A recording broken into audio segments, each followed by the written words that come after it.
Sahabat, seorang pendidik harus dimulai dari sebuah sikap bahwa ia tak boleh netral, bahwa ia harus memihak kepada menumbuhkan kesadaran kritis di kalangan para siswanya untuk menyadari aneka potensi situasi sosialnya yang mungkin menindas.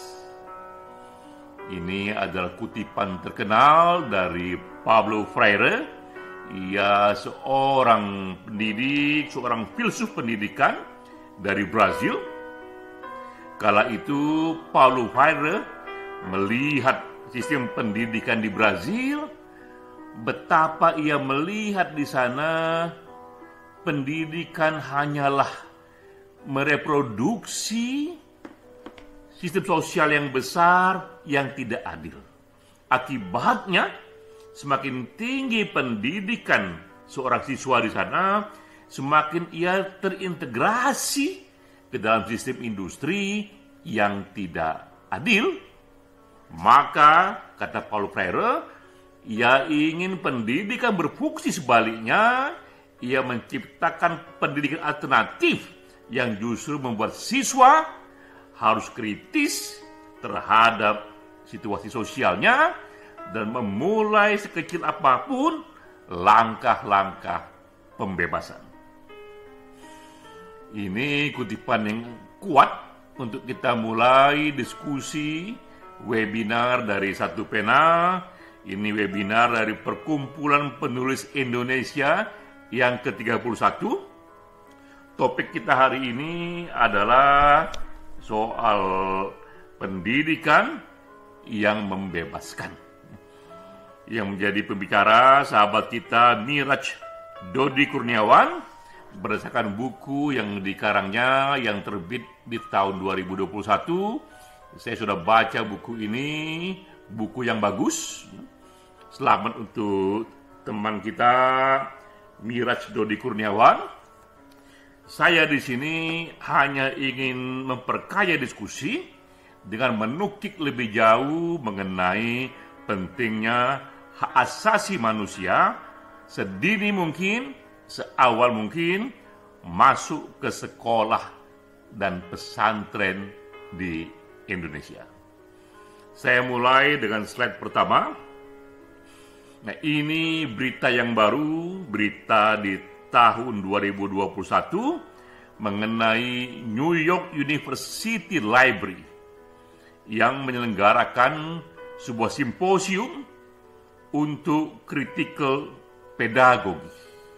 Inilah topik yang kita bahas sekarang ini yang berhubungan dengan Paulo Freire. Ini universitas menyelenggarakan di Amerika Serikat sebuah simposium yang menyebarluaskan paham critical pedagogi.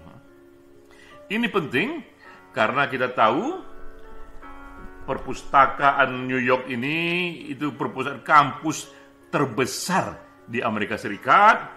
Ia memiliki sekitar 10 juta buku, ada 5 lokasi perpustakaan, dan juga setahun itu ada 2,5 juta pengunjung fisik, nggak terhitung pengunjung di sistem internet. Jadi kita lihat ini library yang besar yang berpengaruh di Amerika Serikat. Ketika ia membuat simposium soal ini, diundang di sana tak hanya pustakawan, tapi juga para pengajar, juga para aktivis untuk bersama-sama menyebarkan satu paham critical pedagogi. Dan apa yang dikerjakan di simposium situ adalah mereka menginginkan agar para guru, para pustakawan, para aktivis bersinergi untuk terus menghidup-hidupkan pentingnya isu ras, gender, LGBT, dan human rights. Pentingnya isu ini untuk terus hadir di buku-buku untuk dibaca, untuk juga hadir di kelas-kelas ataupun di luar kelas yang sifatnya semakin menyebarkan satu kesadaran kritis terhadap situasi sosial. Nah, kita tahu kritikal pedagogi di sini yang diajarkan dan disimposiumkan di New York University itu dirunut jauh berasal dari Paulo Freire yang kita kutip di awal. Ia lahir di Brazil tahun 1921 sampai 1997. Ia seorang pendidik, juga seorang filsuf pendidikan, dan menurutnya berbeda dengan pendidikan tradisional yang hanya mereproduksi sistem besarnya. Pendidikan alternatif atau critical pedagogi haruslah menjadikan pendidikan sebagai bagian untuk melahirkan kesadaran pembebasan manusia. Paulo Freire menerbitkan buku yang terkenal di tahun 68, judulnya Pedagogy of the Oppressed. Ini satu buku yang menurut ukuran saintifik satu dari 3 buku yang paling banyak dikutip dalam ilmu sosial. Kita lihat besarnya efek dari buku ini, dari Paulo Freire ini, yang tak hanya efeknya di Brazil, bahkan tadi kita lihat sudah meluas pula ke Amerika Serikat, bahkan juga ke dunia, bahkan juga ke Indonesia. Apa itu kritikal pedagogi yang diajarkan oleh Paulo Freire? Ini adalah gerakan yang memasukkan isu keadilan sosial dan kesadaran demokratis sebagai bagian dari pendidikan. Bagi Paulo Freire, pendidikan tidak hanya pengajaran ilmu teknis saja mengenai satu korelasi hubungan variabel ilmu sosial ataupun ilmu alam, namun harus juga masuk ke sana kesadaran kritis untuk menyadarkan siswa memahami situasi makro, situasi sosialnya. Nah, ini pokok-pokoknya bagi Paulo Freire, peserta pendidikan dibuat sadar untuk memahami problem yang ia alami secara individual dengan sistem sosial di mana ia hidup. Ketika ia melihat kemiskinan yang menjadi kendalanya, ketika ia melihat ras kulit hitam yang menjadi kendala hidupnya, ketika ia melihat diskriminasi LGBT yang ia alami, atau ketika ia melihat lingkungannya yang begitu banyak tidak mengapresiasi hak asasi manusia, ia melihat itu semua dan ia hubungkan kepada sistem makro yang kala itu mendominasi masyarakatnya, yang kala itu mendominasi pemerintahannya, dan ia dibuat sadar bahwa pendidikan yang sedang ia jalankan itu apakah memperkuat situasi yang diskriminatif ini, atau ia memperlemah dan membebaskan murid untuk mengerjakan sesuatu melawan situasi sosial yang diskriminatif. Nah, pendidikan dalam pandangan Paulo Freire itu bukan hanya pendidikan satu arah yang monolog, di mana murid pasif saja mendengar berbagai informasi dan pengajaran dari guru, tapi pendidikan dianggap sebagai proses dialog, di mana murid di sana juga membawa sesuatu pengetahuan tentang situasinya sendiri, tentang kondisi sosialnya sendiri.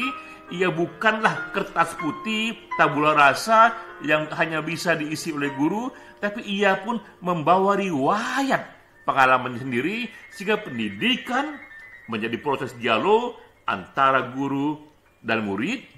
Dan juga pendidikan tidak hanya apa yang diajarkan di kelas, karena antara apa yang ada di kelas bisa berjarak begitu kuat, begitu jauh dengan apa yang hadir dalam realitas sosial. Karena itu konsep pendidikan pun harus juga menyatukan apa yang ada di kelas dengan apa yang harus dilakukan dalam kehidupan nyata. Ada teori, ada praktek, lalu semua dievaluasi. Ini kesatuan yang disebut praksis, yaitu pendidikan yang menyatukan teori, praktek, dan evaluasi sebagai satu kesatuan. Nah, critical pedagogi ini juga pendidikan yang tak hanya disampaikan dalam pendidikan formal, jika saat itu katakanlah pendidikan formal belum siap untuk ini, ia pun bisa diselipkan ke dalam pendidikan informal. Jika pun kelas waktu itu belum siap, ia pun dapat juga disampaikan di luar kelas. Intinya adalah kapanpun pendidikan itu dimulai, ketika kesadaran mengenai kritikal pedagogi ini sudah tumbuh, maka sekecil apapun dari kalangan pendidik sudah harus ada keinginan menghidupkan tindakan proaktif untuk kesadaran pembebasan, sekecil apapun. Nah, sekarang kita bicara kondisi di Indonesia. Saya menyetujui banyak hal dari buku sahabat kita ini, Miraj Dodi Kurniawan, tapi ada satu yang saya tidak setuju, itu di halaman 119 ya. Ini halamannya saya sudah baca, saya tandai. Di sini dikatakan oleh teman kita Miraj Dodi Kurniawan bahwa di Indonesia kritikal pedagogi ini hanya bisa diterapkan di kalangan orang-orang yang sudah dewasa saja. Lantaran misi humanisasi itu, maka peserta didiknya mestilah mengalami dulu dehumanisasi, mengalami dulu situasi yang tertindas, dan itu umumnya hanya bisa dirasakan oleh orang yang dewasa. Nah, di titik ini saya berbeda pandangan dengan teman kita, dengan Miraj Dodi Kurniawan. Bagi saya, kritikal pedagogi dan pandangan yang lebih kepada penyadaran pentingnya isu-isu sosial yang kritis justru harus ditanamkan sedini mungkin. Pro keberagaman, pro hak asasi justru ditanamkan sedini mungkin sejak taman kanak-kanak, sejak SD, sejak SMP. Tinggal saja metode pengajarannya yang harus disesuaikan. Mengapa demikian? Nah, ini beberapa alasannya. Ini kita lihat kondisi pendidikan di Indonesia. Ini fakta-fakta kita lihat ya, ada hasil dari Setara Institute yang menemukan betapa sekarang ini kondisi pendidikan Indonesia ini diwarnai radikalisme. Sudah begitu banyak radikalisme di kampus-kampus besar, dan itu adalah hasil riset ya. Kita juga lihat kondisi yang lainnya, betapa bahkan di lingkungan pesantren terdapat sejumlah kasus kekerasan seksual. Bahkan terjadi ini guru mengaji yang begitu dihormati melakukan kekerasan seksual kepada putri-putrinya yang bahkan ada yang di bawah umur. Karena itulah mengapa penting pendidikan yang kritis ini diterapkan juga pada mereka yang bahkan yang belum dewasa sekalipun.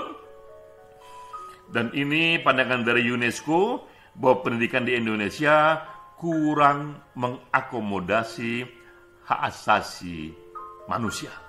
Karena itu penting memasukkan materi ataupun teknik pengajaran yang sesuai dengan hak asasi manusia. Nah, di Indonesia, kritikal pedagogi bisa kita modifikasi untuk pandangan yang lebih luas lagi, yaitu memasukkan materi hak asasi manusia di aneka sekolah, terutama di pesantren, dan tak harus menunggu siswa itu berumur dewasa, bahkan ia sudah bisa diajarkan sedini mungkin, tinggal saja teknik pengajarannya yang tentu disesuaikan dengan usia anak-anak.